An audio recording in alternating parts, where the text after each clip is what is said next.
क्या आप जानते हैं कि मसल स्ट्रेंथ क्या होता है? इसे आम भाषा में नस पे नस चढ़ना कहते हैं और इसके कई सारे कारण हैं। तो आज हम बात करेंगे इसके कारणों की। इसका फर्स्ट कारण है डिहाइड्रेशन, यानी शरीर में पानी की कमी। सेकंड है इलेक्ट्रोलाइट इम्बैलेंस। अगर आपके शरीर में पोटेशियम, आयरन, मैग्नीशियम और जिंक की कमी है तो मसल स्ट्रेंथ पड़ने की संभावना बहुत ज्यादा हो जाती है।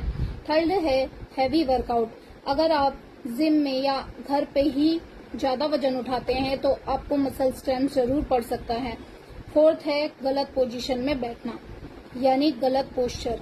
और फिफ्थ है ब्लड सर्कुलेशन की कमी। अगर आपकी बॉडी में ब्लड सर्कुलेशन सही से नहीं हो रहा तो आपको मसल स्ट्रेंथ पड़ सकते हैं। इसके लिए आप जहां पर भी मसल स्ट्रेंथ हुआ है उस मसल्स को स्ट्रेच करें और ठंडे पानी की सिकाई करें। Thank you.